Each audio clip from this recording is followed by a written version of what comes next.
The rain fell sideways against the tall windows of the Ashford estate, streaking the glass like tears that couldn't decide which way to fall.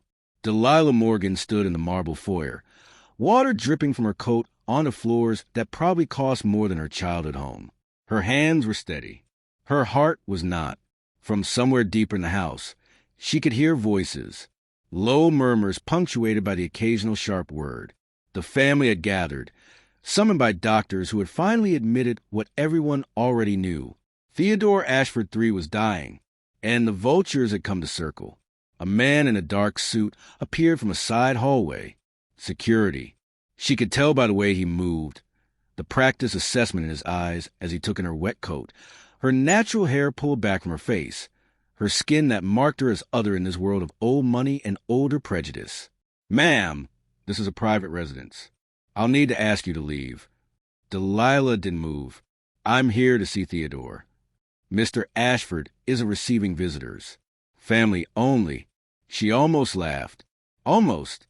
But the weight in her chest was too heavy for laughter. "I'm not a visitor." Before the security guard could respond, footsteps echoed from the main hallway. A man appeared, tall and silver-haired, wearing the kind of casual clothing that costs thousands of dollars precisely because it looks like it doesn't. William Ashford. She recognized him from photographs, from news articles, from the stories Theo had told her late at night when the weight of his family became too much to carry alone. William's eyes swept over her with dismissal that bordered on contempt. "Who is this?" "She claims she's here to see Mr. Theodore, sir. I was just escorting her out." "I don't claim anything." Delilah's voice was calm, measured, the voice she used in boardrooms when men underestimated her. "I'm here because my husband asked me to come." William's expression flickered.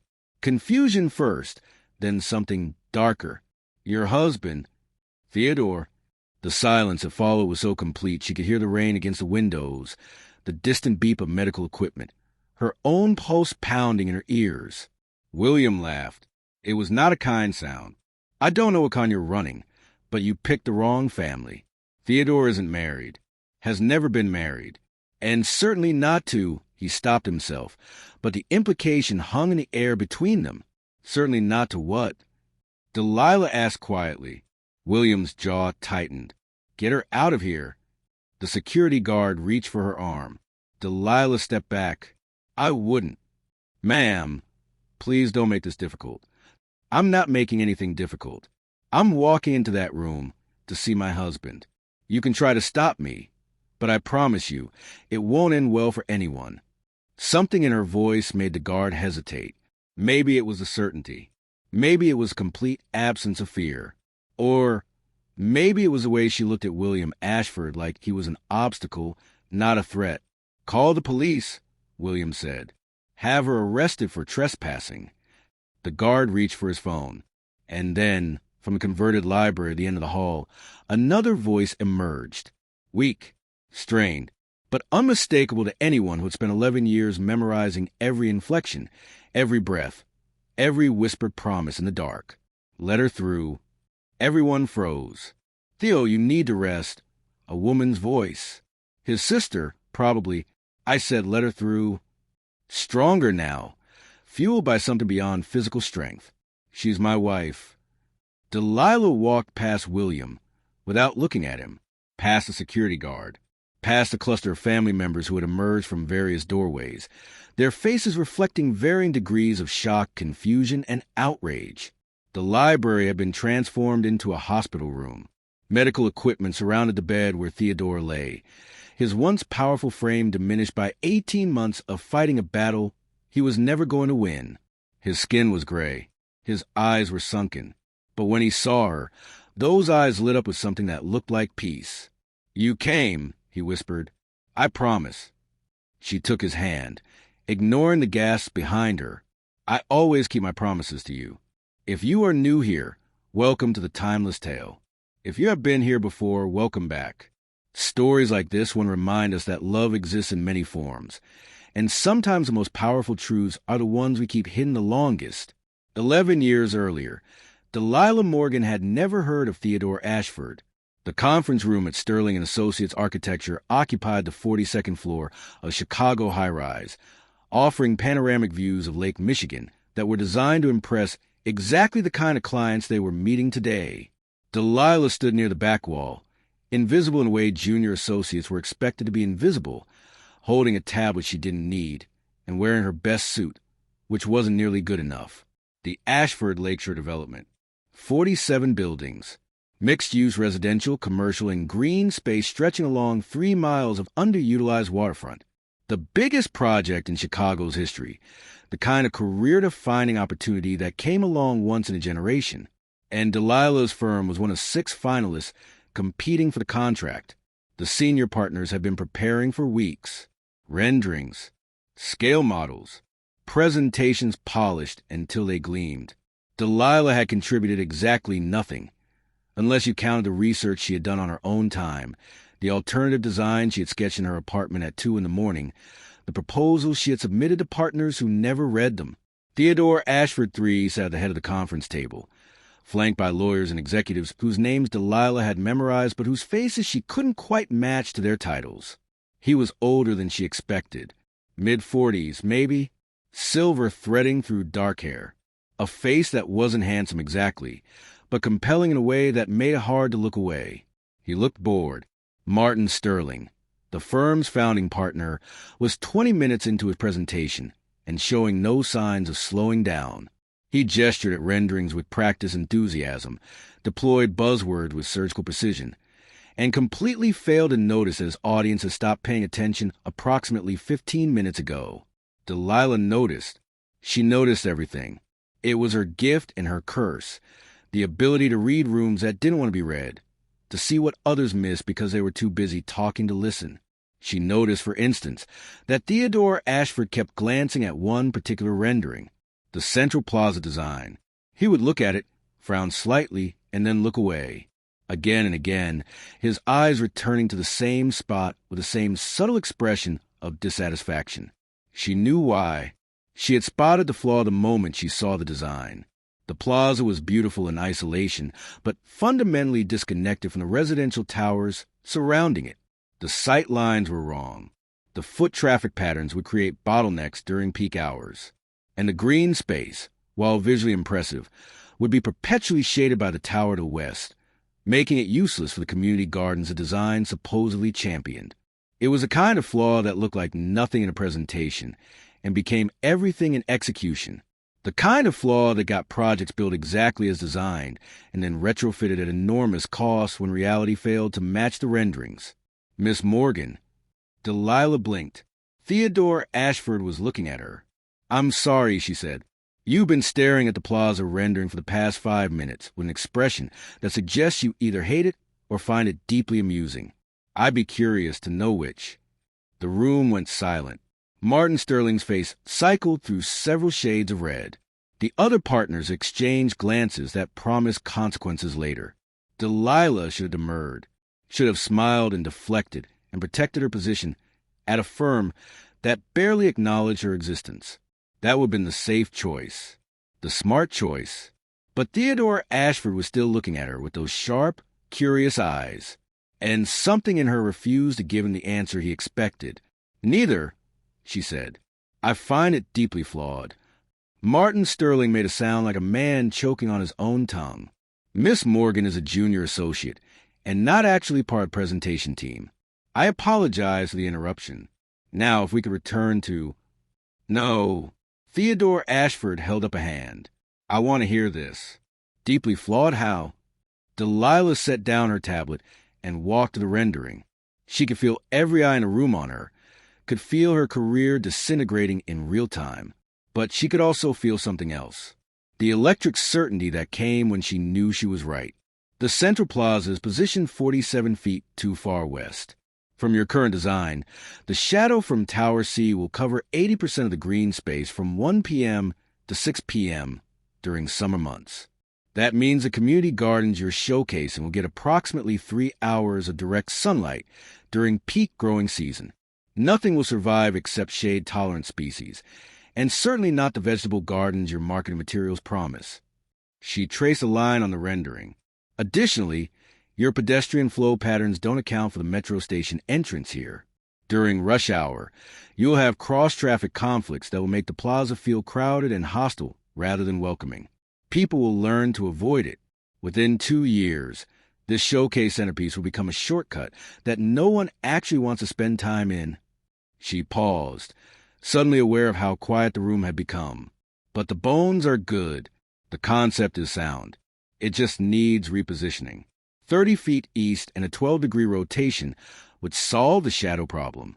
Raising the western edge by 8 feet and adding a terrace design would redirect foot traffic around the gathering spaces rather than through them. She stopped talking. The silence stretched. Theodore Ashford was staring at her with an expression she couldn't read. Then he turned to his lawyers. Take a note. I want a follow-up meeting with Miss Morgan. Just her. No partners. Monday at 9. Martin Sterling opened his mouth to object. The look Theodore gave him shut it immediately. That will be all for today. Gentlemen, thank you for your time. The meeting was over. Delilah had either just made her career or ended it, and she genuinely couldn't tell which. Monday came faster than Delilah expected.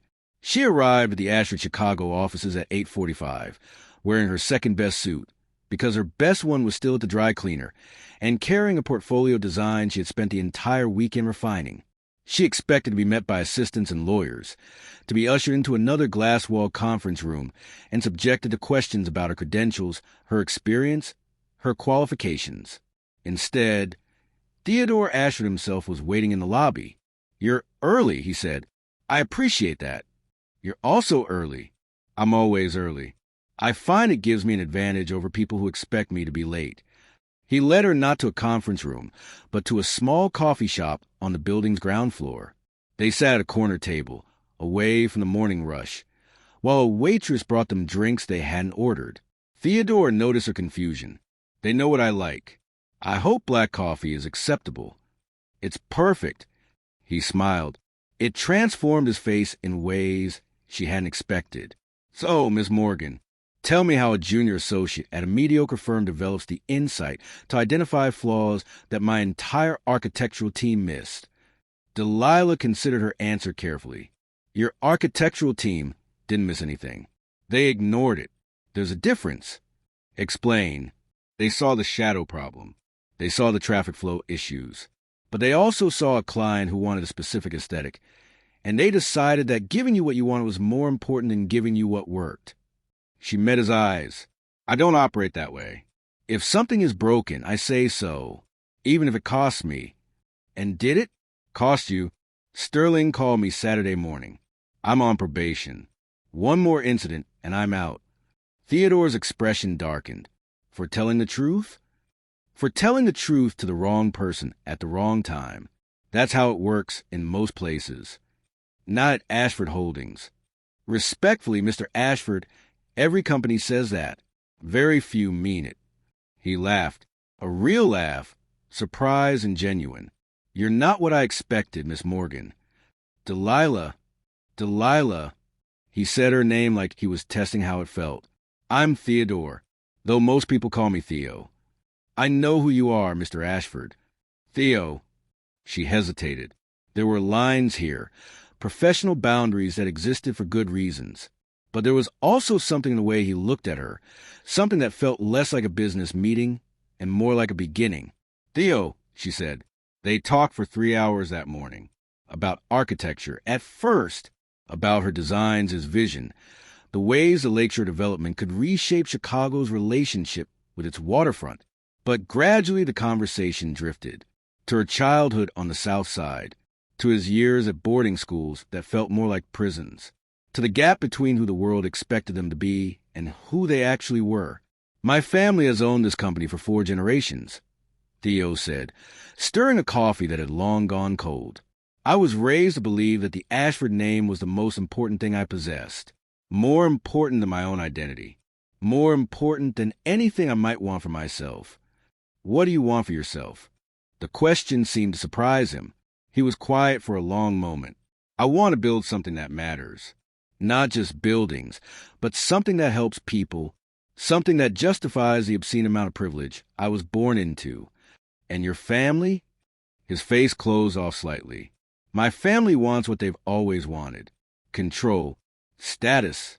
The perpetuation of a legacy that I'm increasingly not sure deserves to be perpetuated. Delilah understood something then. Theodore Ashford was not just a billionaire looking for an architect. He was a man looking for something he couldn't name, reaching across an enormous divide towards someone who might understand what it meant to feel trapped by circumstances beyond your control. "Have dinner with me," he said. "That's not a good idea." "Probably not, but I'm asking anyway." She should have said no. Should have walked away from this man and his complicated life and his family that he spoke about like a weight around his neck. She had worked too hard to build herself from nothing, to claw her way up from a neighborhood where dreams went to die. She couldn't afford to be a rich man's distraction. But when she looked at him, she didn't see a rich man. She saw someone as lonely as she was. Someone as hungry for connection, for truth, for the kind of partnership that existed outside the transactions that defined both their worlds. "One dinner," she said, "and it's not a date." His smile returned. "Of course not." One dinner became two. Two became 10. 10 became a year of stolen moments, late-night phone calls, weekends at hotels where no one knew their names. Theo introduced her to his world slowly, carefully. The private planes that made geography irrelevant. The restaurants that didn't have menus because they didn't need them. The homes and cities she had only read about, each one more beautiful and empty than the last. But he also introduced her to his fears. The stories came out gradually, late at night, when the darkness made it easier to speak truth. "My mother destroyed my last relationship," he told her one night, 3 months in. They were at his apartment in the city, the skyline glittering beyond floor-to-ceiling windows. Her name was Catherine. We were engaged. I thought she understood what she was getting into. What happened? Mother happened. Private investigators. Leaked stories to press. Pressure on Catherine's employer until she lost her job. By the end, Catherine couldn't walk down the street without photographers following her. She left the country. Changed her name. I haven't spoken to her in 12 years. Delilah processed this. "Your mother did all that?" "My mother protects the Ashford legacy. That's all she's ever cared about. And He paused, struggling with something. "I wasn't strong enough to protect Catherine. I let my mother win because I didn't know how to fight her. And you think she would do the same to me?" Theo turned to look at her. In his eyes, she saw fear and love and something that looked like desperation. "I think she would do worse. You're black, Delilah. You're self-made. You don't come from money or connections or any of the things my family uses to measure human worth. In their eyes, you're everything they spent generations defining themselves against." The words should have hurt. Instead, they crystallized something Delilah had been sensing for months. "So what are you proposing?" "I'm proposing that we don't give them the chance to destroy this. We get married. Quietly. Privately. We build a life they can't touch because they don't know it exists. You want me to be your secret wife. I want you to be my wife. The secrecy is temporary. Just until I can restructure the company. Shift enough power away from my mother and brother that they can't retaliate. 2 years. Maybe 3. Delilah stood and walked to the window. The city stretched below her, millions of lives in motion, none of them aware that in this room, a woman was being asked to erase herself in the name of love. "My mother told me something once," she said quietly. "She said a man who's ashamed to show you to the world will never be able to love you in the daylight." "I'm not ashamed of you." Theo crossed to her, taking her hands. "I'm afraid of them. There's a difference." "Is there?" "Yes." His voice was urgent. "Delilah, I have spent my entire life watching my family destroy anything that threatened their control. I've watched them ruin people, careers, lives. I will not let them do that to you. But I also can't lose you. So I'm asking for time. Just time. To build something strong enough that they can't tear it down." She looked at him. This man who had been born with everything, and somehow still felt like he had nothing. This man who looked at her like she was the answer to questions he had been asking his whole life. She thought about her mother, working 2 jobs to keep them fed, dying at 53 with nothing but pride and regrets. She thought about her own life, the years of striving, the constant proof that she belonged in rooms designed to exclude her. She thought about what it would mean to have all that and still be invisible. 2 years, she said finally. Not a day more. And I want conditions. Anything. I keep my name, my career, my identity. I'm not disappearing into your world. You're joining mine. Done. And when the 2 years are over, we tell everyone. Your mother, your brother, the press, everyone. No more hiding. I promise. I need more than a promise, Theo. I need to believe you'll fight for me the way you're asking me to fight for you. He pulled her close, his forehead resting against hers. I will spend the rest of my life proving that I'm worthy of you, whatever it takes, however long it takes. She should have walked away. Every rational part of her screamed that this was a mistake, that love built on secrets would eventually collapse under the weight of them. But she didn't walk away. 2 years, she repeated. Then the truth. They were married on a private beach in the Maldives 3 weeks later. No family, no friends, just an officiant, the sound of waves, and a sunset that painted the sky in colors that seemed impossible. Delilah wore a simple white dress she had found at a vintage shop in Chicago. Theo cried when he saw her. Their vows were not the traditional kind. They promised honesty in a relationship built on secrets. They promised partnership in a life designed for hiding. They promised that someday, somehow, they would stand in the light together. After, they walked along the beach as the stars emerged, the water warm around their ankles. Are you happy? Theo asked. Delilah considered the question carefully. She was standing on a beach on the other side of the world with a man she loved, wearing a ring that meant something real, even if no one else would ever see it. I'm terrified, she admitted. But yes, I'm happy. It was the truth, and for a while, the truth was enough. Before we continue, I want to take a moment to thank everyone who has been following along with these stories. If this narrative is resonating with you, please take a second to subscribe to The Timeless Tale and leave a comment below. Your support helps us continue bringing you stories that matter. The farmhouse in Vermont was everything their public lives were not. No marble floors, no staff, no security systems designed to repel the curious and hostile. Just an old stone house on 40 acres of woodland, purchased through an LLC that had no connection to the Ashford name, maintained by a caretaker who asked no questions and received generous bonuses for his discretion. This was where Delilah learned what her marriage actually felt like. In the city, she maintained her apartment, built her career, took meetings and won clients, and slowly earned a reputation as one of the most innovative young architects in Chicago. Sterling and Associates had fired her 6 months after the Ashford meeting, officially for performance issues, unofficially because Martin Sterling never forgave her for showing him up. It was the best thing that could have happened to her. Within a year, she had started her own firm. Within 2, she was turning down more work than she could accept. What no one knew was that her most significant projects were never credited to her at all. The Ashford Lakeshore development moved forward, but not with the original design. Theo had quietly redirected the project to incorporate every suggestion Delilah had made in that first meeting, along with hundreds of refinements she contributed over the following months. Her fingerprints were on every building, every plaza, every garden and pathway and sightline. Her name was on none of them. It's temporary, Theo assured her, reviewing her latest designs at the farmhouse on a Sunday morning. Snow falling softly outside the windows. Once we go public, we'll issue a correction. You'll get the credit you deserve. Will I? He looked up, hearing something in her voice. What do you mean? I mean that credit deferred is credit denied.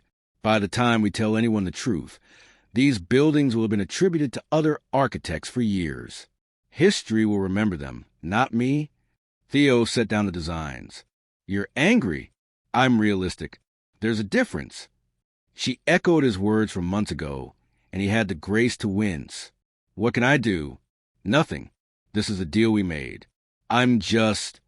She paused, trying to find words for something she was only beginning to understand. I'm starting to see the shape of it. What this life actually costs. Live. Don't. She held up a hand. I'm not saying I regret it. I'm saying I'm learning what it means. And it's harder than I expected. They sat in silence for a while, the fire crackling, the snow falling, two people trying to build something permanent on a foundation of secrets. I love you, Theo said finally. I know that doesn't fix anything, but I need you to know it's true. Delilah moved to sit beside him, taking his hand. I know.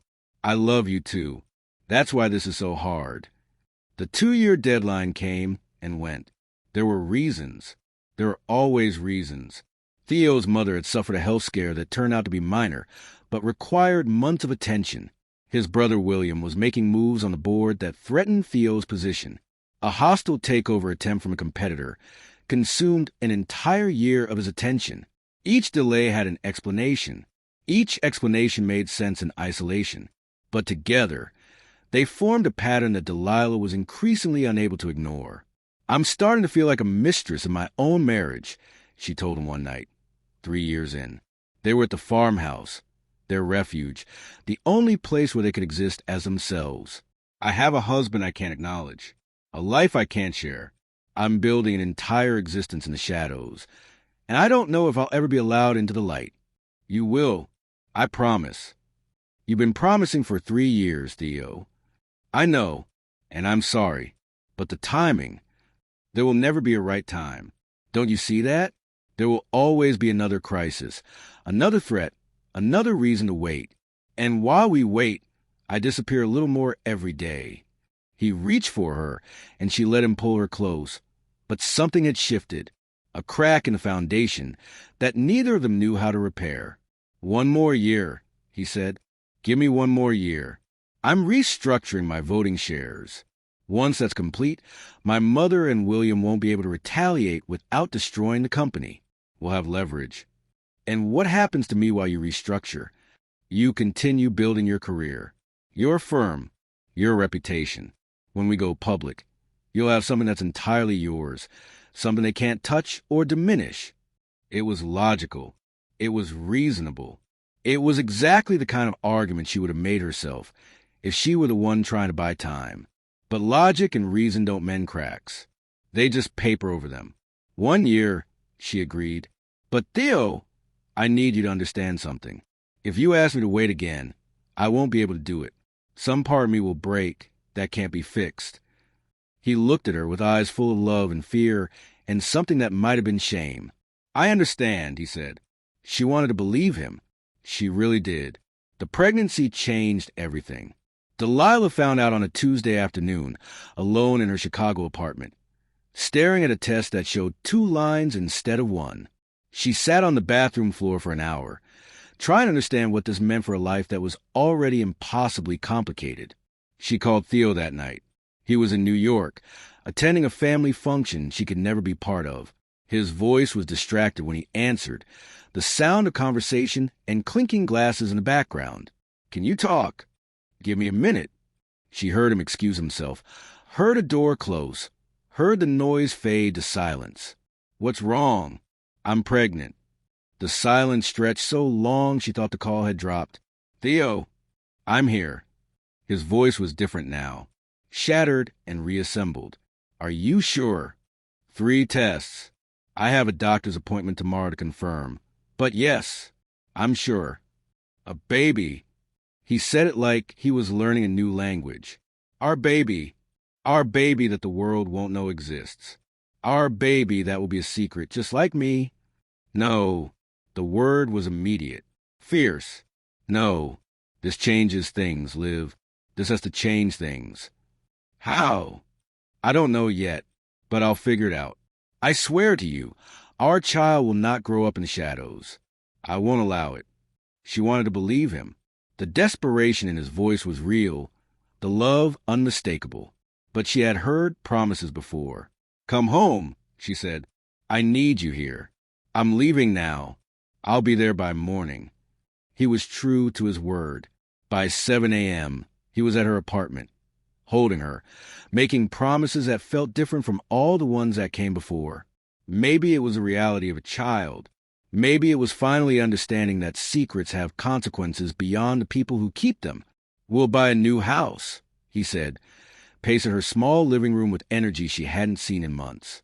Somewhere safe, somewhere remote, but comfortable. We'll raise our child together, and I'll be there for everything, every moment. And your family? His pacing stopped. They'll know. Before the baby is born, they'll know. You promise? He crossed to her, taking her face in his hands. I promise. No more extensions. No more excuses. Before our child enters this world, they will know exactly who their mother is. Iris was born 8 months later, in a hospital in Vermont, far from anyone who might recognize the Ashford name. Theo was there for every moment. The labor that stretched 23 hours. The final push that brought their daughter screaming into the world. The first time he held her, tears streaming down his face as he looked at this perfect blend of both of them. She has her eyes, Delilah said, exhausted but radiant. And your strength. He kissed Iris's forehead, then Delilah's. My beautiful girls.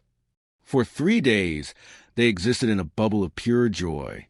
Theo slept on a cot beside her bed, learned to change diapers, held Iris for hours while Delilah recovered.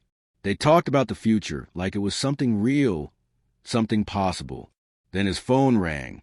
The board meeting he had postponed couldn't be postponed again. His brother was making moves that required immediate response. He had to leave. It's just 3 days, he said, guilt written across his face. For at most, then I'll be back. The birth announcement, Delilah reminded him. You promised. I know, and I will. I just need to handle this first. Secure my position. Then I'll call a family meeting and tell them everything. She watched him leave, their newborn daughter asleep in her arms, and felt something she'd been fighting for years finally settle into certainty. He would always have reasons. He would always have priorities that came before her. And their daughter would grow up exactly as Delilah had feared, a secret that needed protecting rather than a truth that deserved celebrating. The years blurred together after that. Iris grew from infant to toddler to bright-eyed child, asking questions that had no easy answers. Why couldn't she visit Daddy at work? Why didn't she have grandparents like other kids? Why did Daddy sometimes disappear for weeks at a time? Your father loves you very much, Delilah would say, the words true and inadequate. His job is very complicated, but he always comes back to us. And he did, always, just never for long enough, never without the shadow of his other life pulling him away. The farmhouse became their sanctuary and their prison. Iris knew every inch of those 40 acres, the stream where they caught frogs in summer, the hill where they sled in winter, the garden where Delilah taught her to grow vegetables with her own hands. But she also knew she couldn't invite friends to visit, couldn't talk about her father at school, couldn't exist fully in either of the worlds she belonged to. On Iris's 5th birthday, Theo arrived with a present that took Delilah's breath away. A handmade dollhouse, perfect in every detail, a miniature version of the farmhouse where they had built their hidden life. I made it myself, he said, watching Iris squeal with delight. Every room, every piece of furniture. It took 6 months. Delilah pulled him aside while Iris explored her gift. It's beautiful, but you know what she really wants. What? A normal life. A father she doesn't have to hide. A family she can actually be part of. Theo's face fell. I'm working on it, Liv. The restructuring is almost complete. Another 6 months. Stop.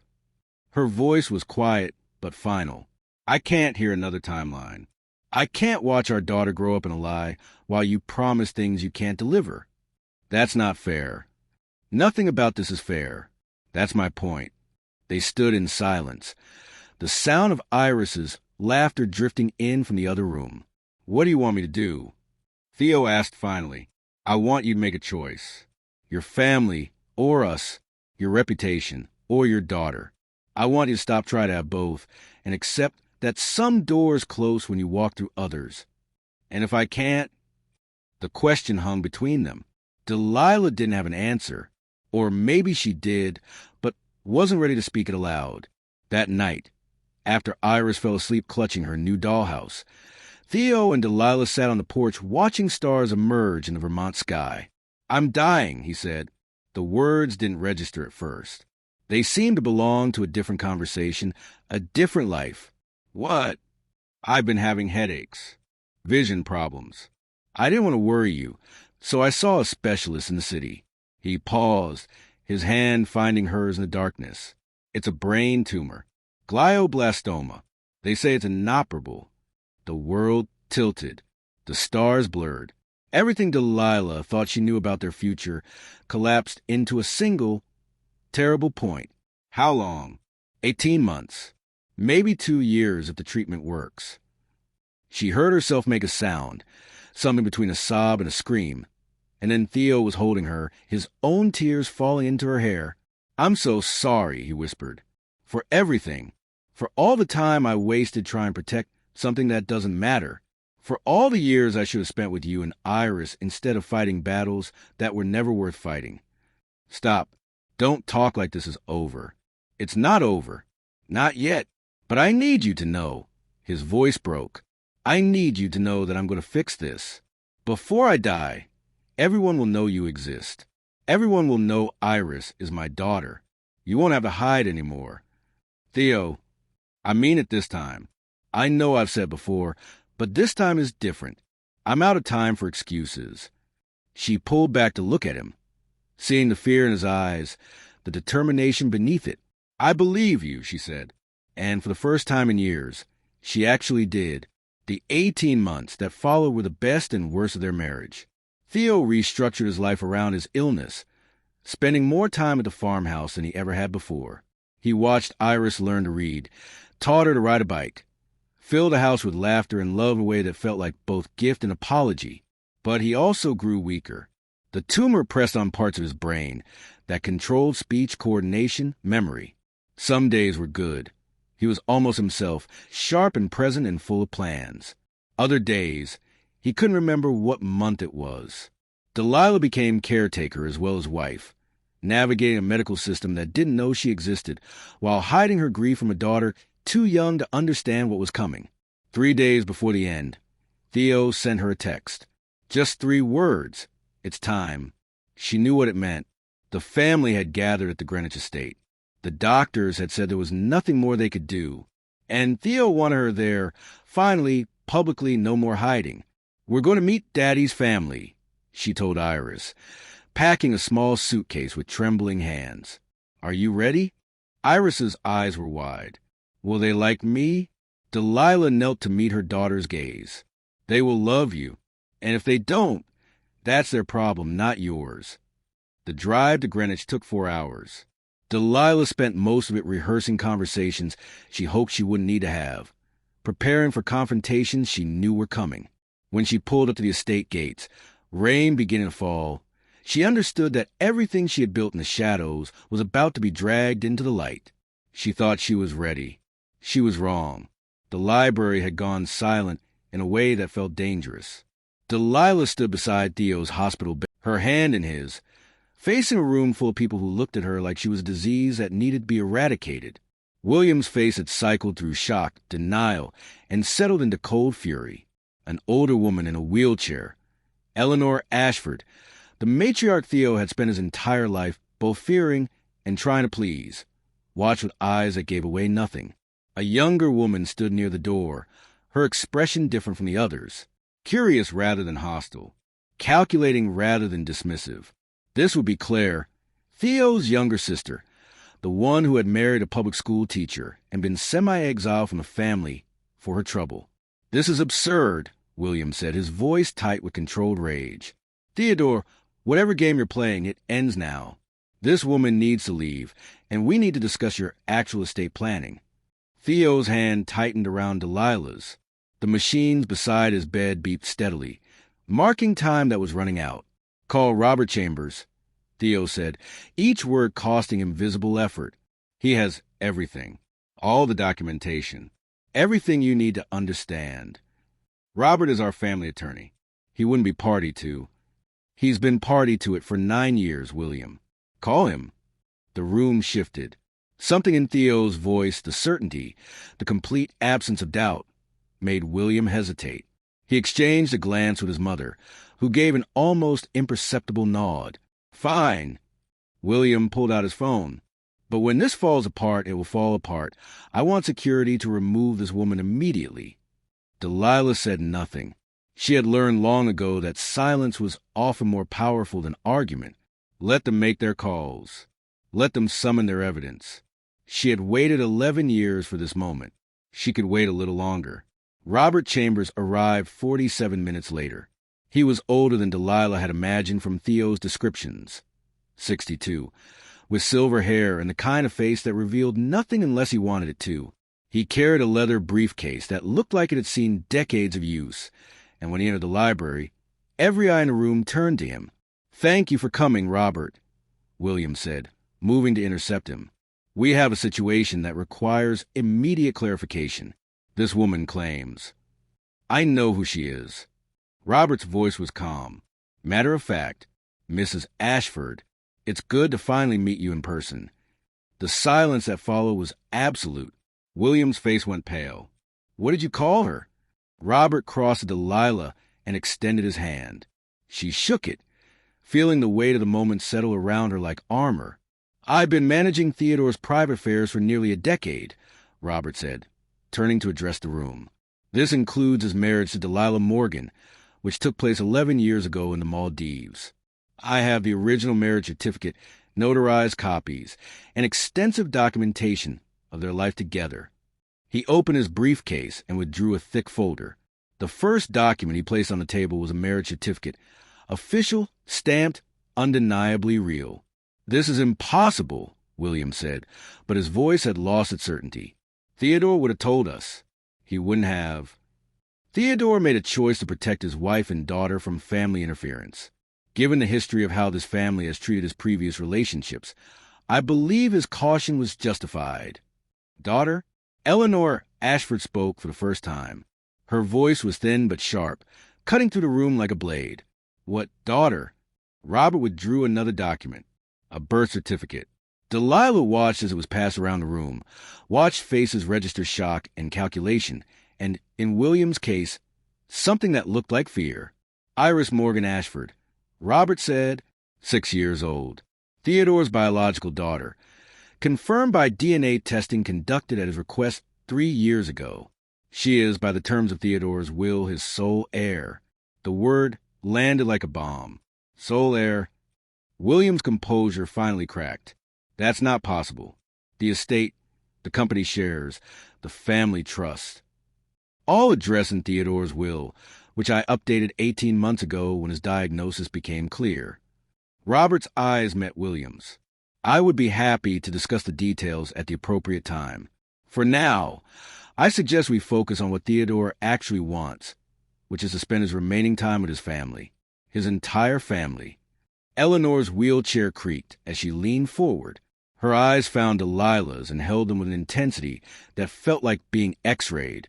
"You expect us to accept this?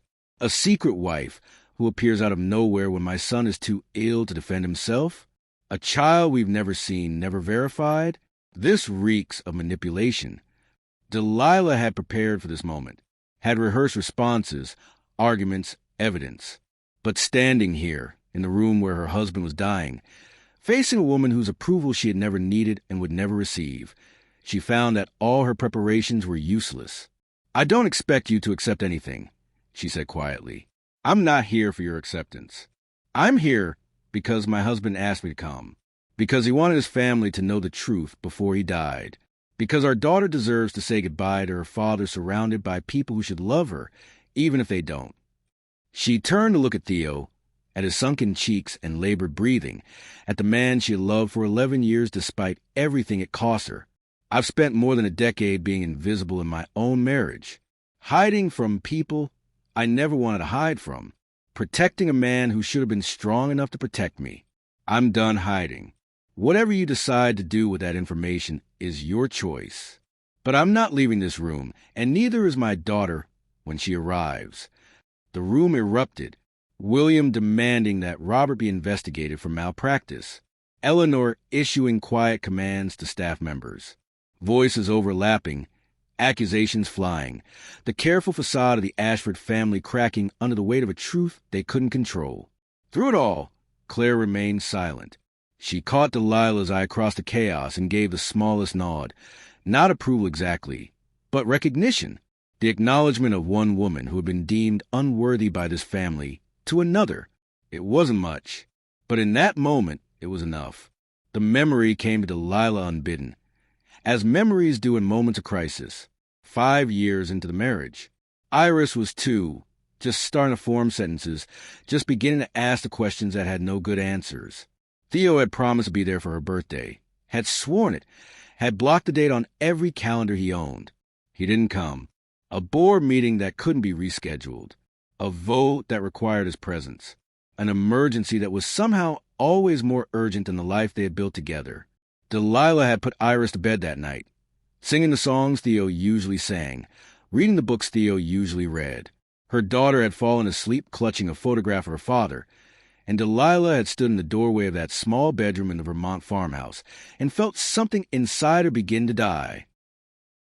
When Theo finally arrived 2 days later, she was beyond anger, beyond disappointment. She had reached a place of cold clarity that frightened her.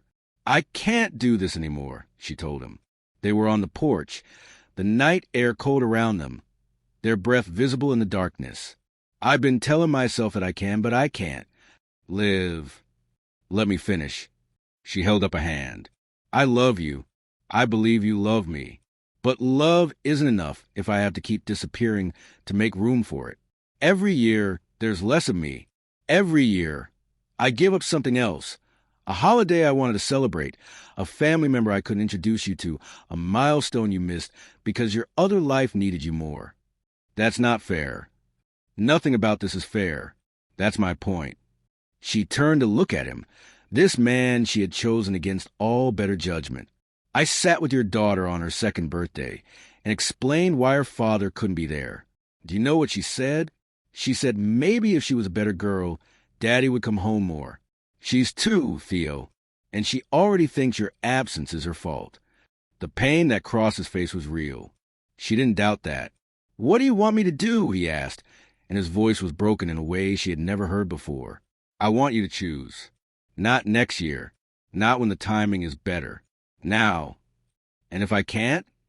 She was quiet for a long moment. "Then I need to start building a life where I'm not waiting for you to show up.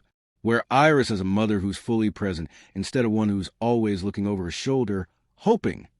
You would leave me? I don't know." The words hurt to say. "I don't want to. But I also don't want to teach my daughter that love means accepting less than you deserve." They talked for hours that night, made promises that felt different from the ones that came before. Theo restructured his calendar, hired people to handle obligations he had always insisted on handling himself, started spending more time at the farmhouse. For a while, things got better. Then her mother got sick. Patricia Morgan had worked 2 jobs for most of Delilah's childhood, cleaning houses during the day, waitressing at night, to give her daughter opportunities she never had herself. She had been skeptical of Theo from the beginning, had warned Delilah about men who kept women in shadows, had never quite approved of the choice her daughter made. But she had also loved Delilah unconditionally, had supported her even when she disagreed, had been the one constant in a life that often felt like it was built on shifting sand. The cancer came fast. 3 months from diagnosis to the end. Delilah spent as much time as she could in Chicago, sleeping in hospital chairs, holding her mother's hand, trying to cram a lifetime of conversations into the weeks they had left. Theo couldn't come. His mother was hosting a charity gala that weekend. His presence was expected. His absence would raise questions. And so Delilah sat alone in a hospital room, watching her mother die, while her husband attended a party with people who didn't know she existed.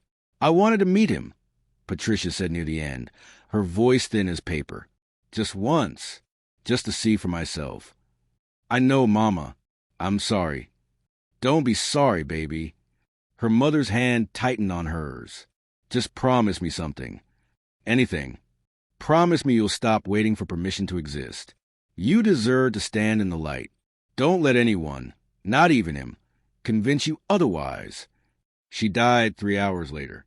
Delilah arranged a funeral, gave a eulogy, accepted condolences from family members who wondered why her husband wasn't there.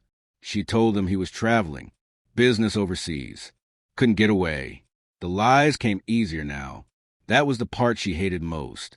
When she got back to the farmhouse, Theo was waiting with flowers and apologies and promises that things would change. She accepted the flowers. She listened to the apologies. She no longer believed the promises. But she stayed, not because she was weak, not because she couldn't imagine life without him. She stayed because the alternative, tearing apart everything they had built, explaining to Iris why her father would become even more absent, felt like a worse kind of destruction. She stayed because she loved him despite everything, because she believed, somewhere beneath the disappointments, that the man she had married was still in there, still fighting to become someone worthy of the life they shared. She stayed because leaving would have meant admitting that her mother was right, and she wasn't ready for that. Not yet. Now, standing in the Ashford family library while chaos swirled around her, Delilah understood something she hadn't understood before. Her mother had been right, but being right didn't mean leaving was the answer. It meant staying and demanding to be seen. It meant refusing to be invisible anymore. It meant exactly what she was doing now. The chaos eventually subsided into an uneasy truce. Robert Chambers produced document after document. The marriage certificate, Iris's birth certificate, photographs of family moments the Ashfords had never witnessed. He showed them the property deeds for the farmhouse and the Chicago penthouse. He showed them financial records that proved Theo had been supporting his secret family for over a decade. And then he showed them something that changed the entire shape of the conversation. "This," Robert said, withdrawing a thick stack of architectural drawings, "is the original design for the Ashford Lakeshore development, the project that saved this company from bankruptcy in 2019. William frowned. "What about it?" "The design credit was given to Harrison Smith, the architect of record. But these are the actual original drawings, dated 6 months before Smith was even hired." Robert spread the pages across the table. The signature in the corner, the initials DM Delilah Morgan. The room went still. Theodore presented this design to the board as a collaborative effort. Robert continued. In reality, it was entirely Delilah's work. Every building, every plaza, every integration of green space and residential flow. The vision that saved Ashford Holdings came from the woman you're trying to discredit. William's face had gone gray. "That's not possible. Theodore wouldn't have." Theodore did what he thought he had to do to protect his wife from family interference, while still giving her work the platform it deserved. Robert's voice was steady. The Ashford Foundation's Community Development Initiative, Delilah's concept, the affordable housing integration that won the company 3 humanitarian awards, her design philosophy, implemented through Theodore's authority. He gathered the papers back into their folder. "For 11 years, this woman has been shaping the future of your company without credit, without recognition, without any of the benefits that should have come with her contributions. The least this family can do is acknowledge her existence." Eleanor Ashford's face had become unreadable. She sat in her wheelchair like a statue, processing information that contradicted everything she believed about her son and his choices. "Why?" she finally asked, her voice brittle. "Why keep the secret? Why not simply introduce her to the family and accept the consequences?"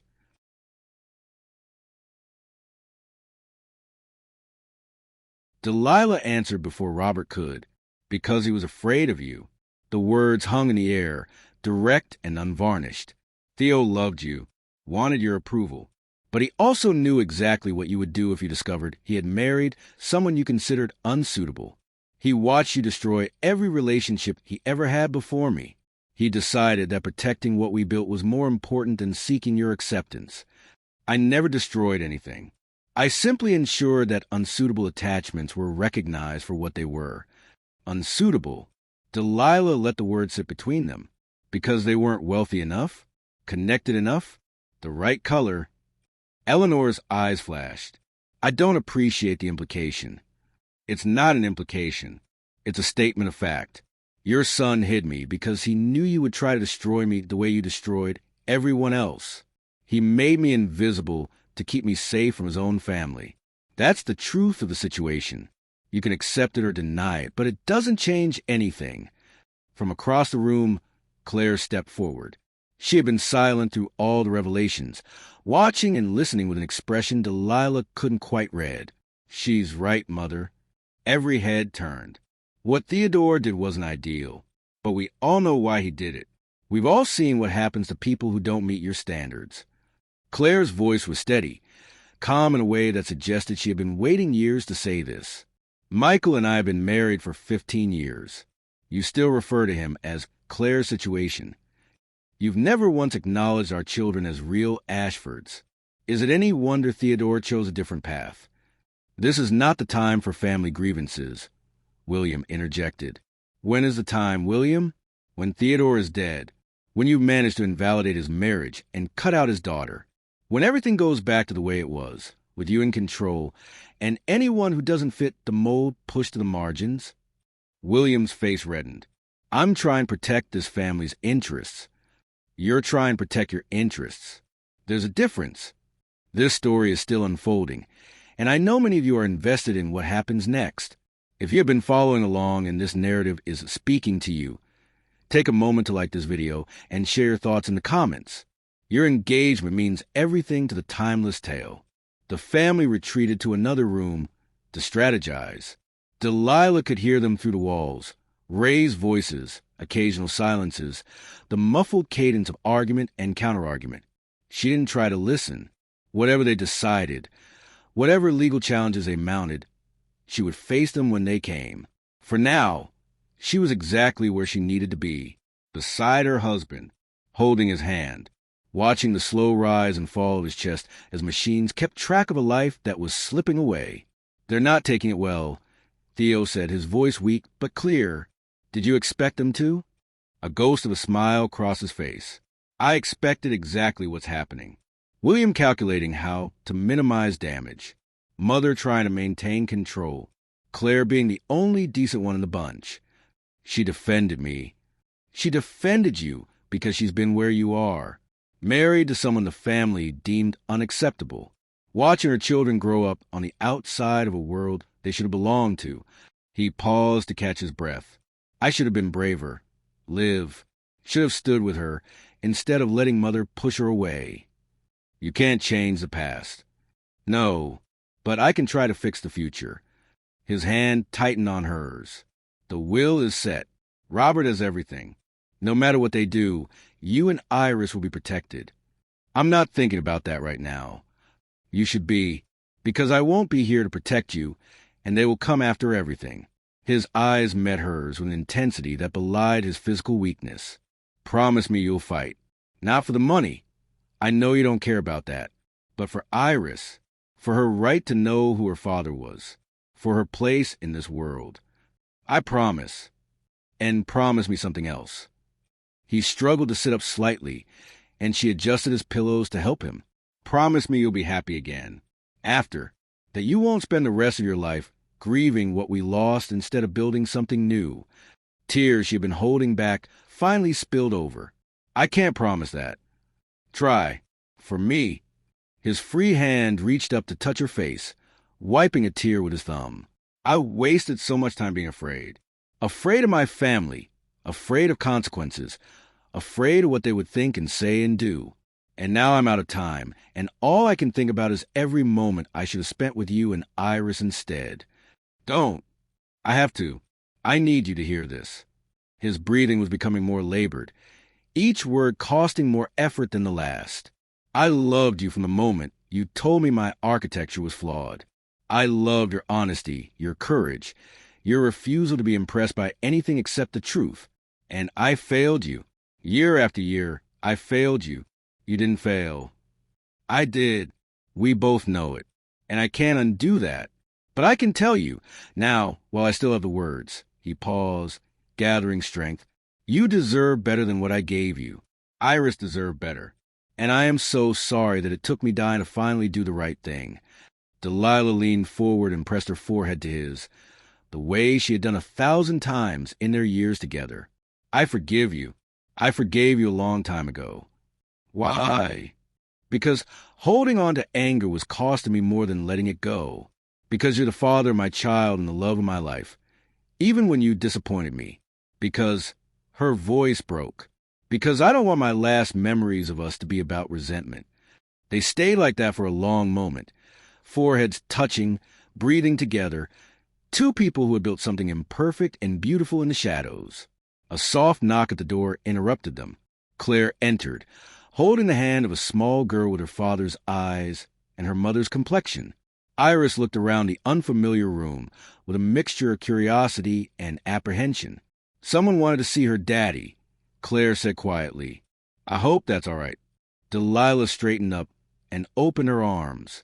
Iris ran to her immediately, burying her face in her mother's shoulder. It's okay, baby, Delilah murmured. You can say hi to Daddy. He's been waiting for you. Iris turned to look at the hospital bed, at the equipment, at her father's changed appearance.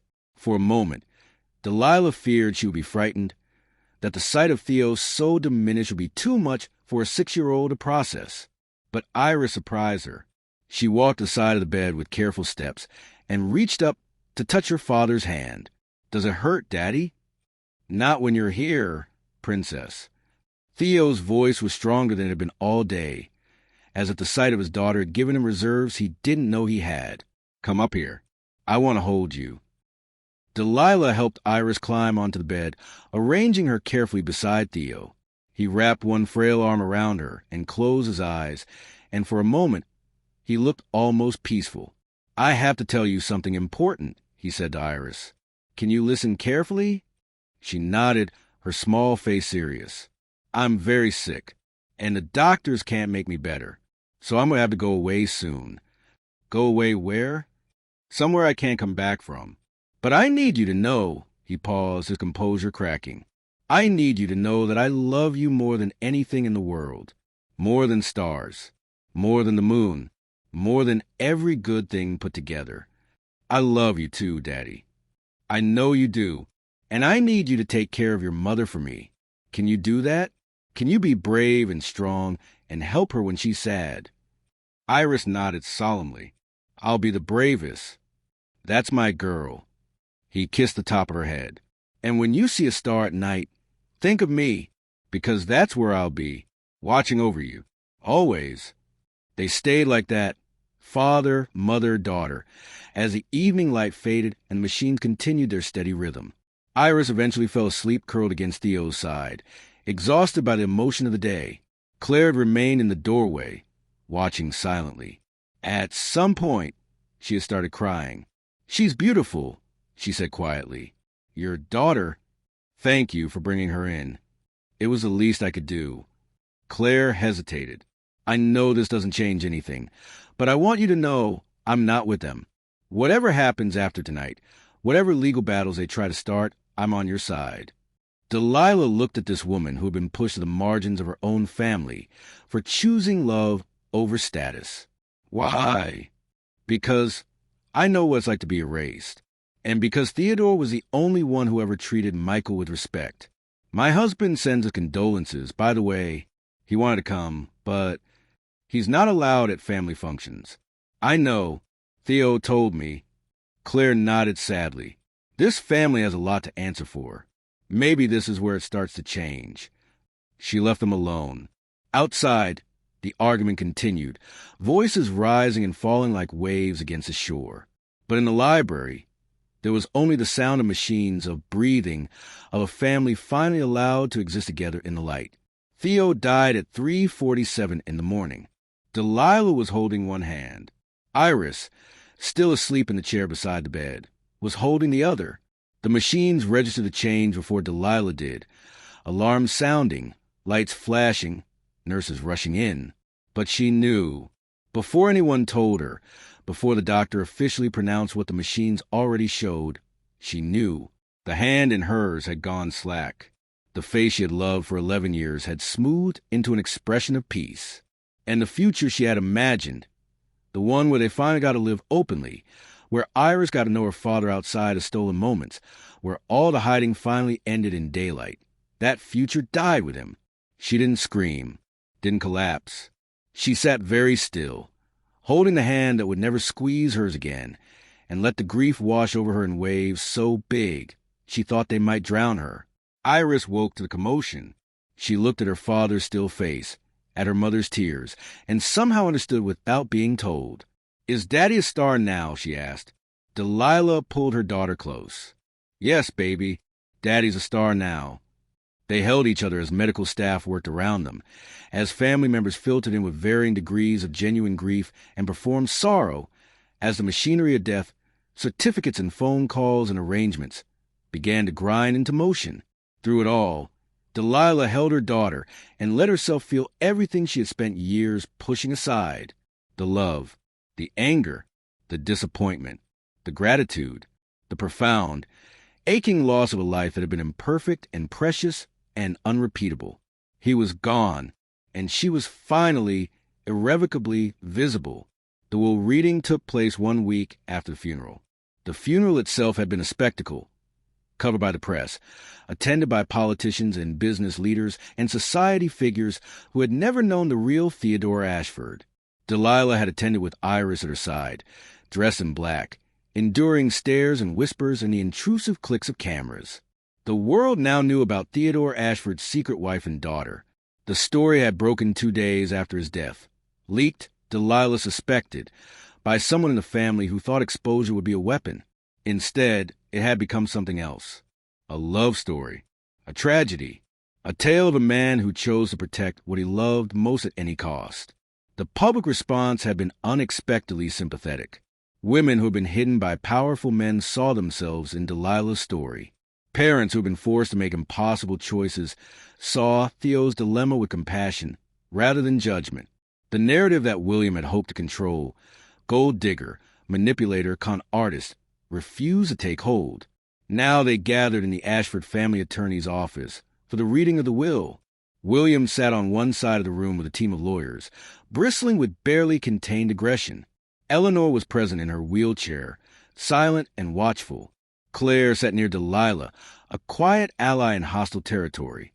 Robert Chambers read the will with the precision of a man who had anticipated every possible challenge. The bulk of Theodore's personal estate, the properties, the investments, the liquid assets totaling approximately $400 million, went to Delilah and Iris in trust. But that wasn't the part that made William's face go white.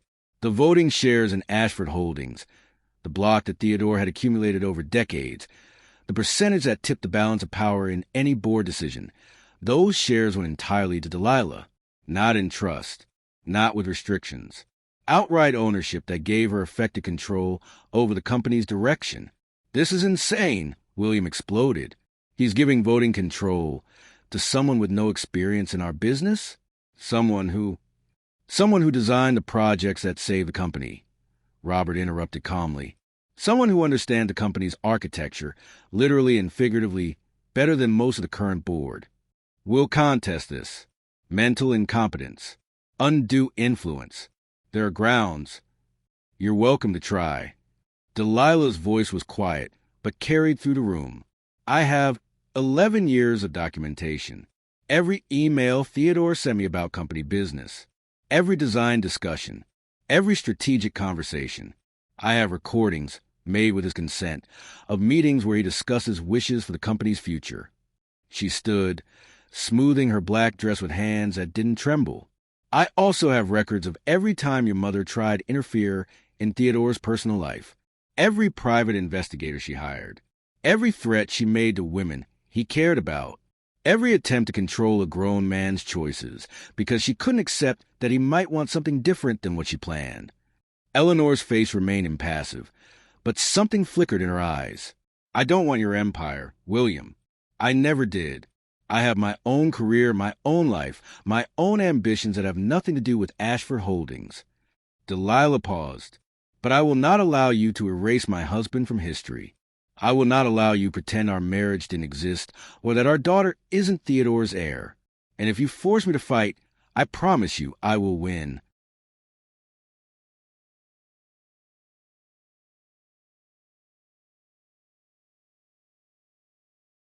The room was silent.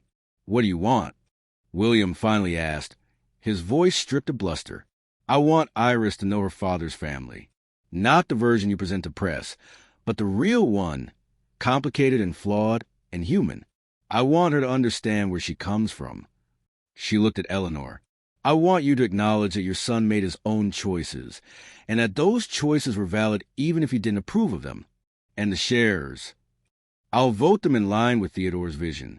Sustainable development, community investment, the things he cared about that you treated as inconveniences. She met William's eyes. You can fight me on every decision, or you can accept that your brother wanted something different than you do and learn to work with it. The choice is yours. William's lawyers leaned in to whisper urgently. He waved them off. And if we agree, if we accept this arrangement, then we find a way forward. Separately but not at war. Iris gets to know her family. The company continues without public battles that damage everyone. And Theodore's legacy becomes something more than a cautionary tale about secrets and regret.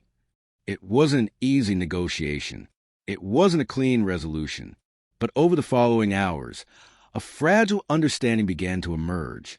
Not peace, exactly. Not acceptance. But something like détente, a recognition that the cost of continued warfare would be higher than the price of coexistence. Claire helped broker the agreement, her own experience as a family outsider giving her credibility with both sides. By evening, the basic terms were set. Delilah would retain voting control, but agree to consult with the board on major decisions.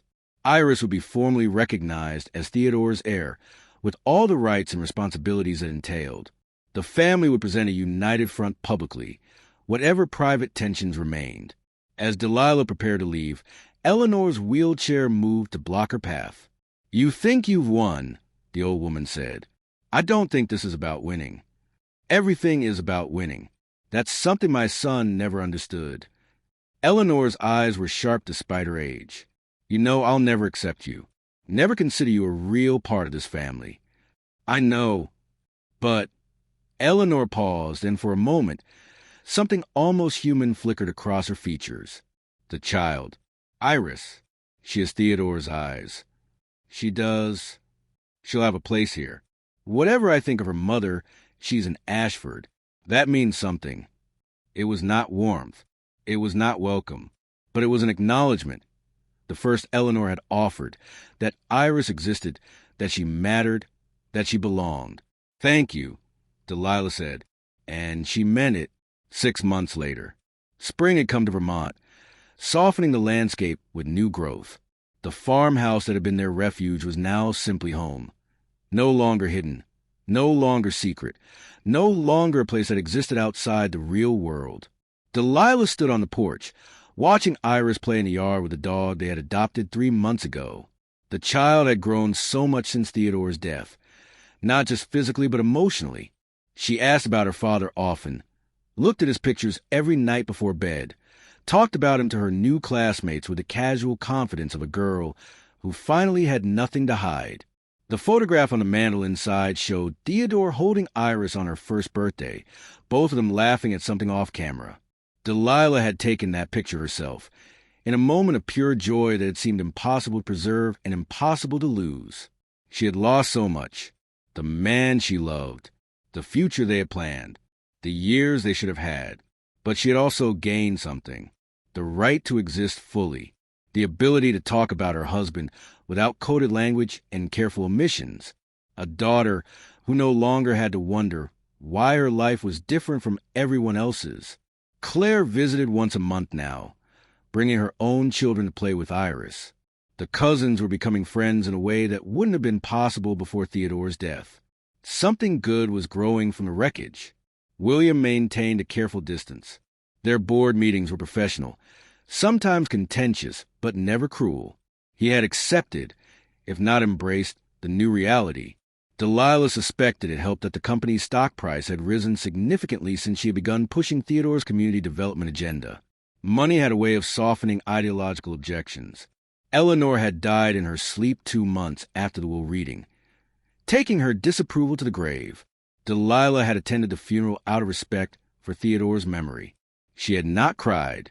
Now, watching her daughter chase butterflies in the spring sunshine, Delilah thought about the lesson she wanted to pass on. Not bitterness at the years of hiding. Not triumph at the way things had turned out. Something more complicated. Something truer. Love that has to be hidden can never fully grow. She knew that now, had learned it the hard way, but she had also learned that hiding wasn't always cowardice. Sometimes it was survival. Sometimes it was the price you paid for holding on to something precious in a world designed to tear it away from you. The bravest thing wasn't walking away from people who hurt you. It wasn't fighting battles you couldn't win. The bravest thing was standing still when the moment came and letting them see exactly who you are. She had done that, finally, imperfectly, at the end of her husband's life instead of beginning. But she had done it, and her daughter would learn from both sides of that story, the cost of hiding and the power of being seen. "Mommy," Iris ran toward the porch, face flushed with excitement. "I found a ladybug. Come see." Delilah smiled and went down the steps to join her daughter in the yard. The sun was warm on her face. The world stretched open around them, no longer divided into secret and public, hidden and known. Just life, ordinary and extraordinary, hers to live fully at last. If this story touched your heart, please take a moment to subscribe to The Timeless Tale. We believe every voice deserves to be heard, and every truth deserves to find its way into the light. Thank you for being part of our community, and we will see you in the next story.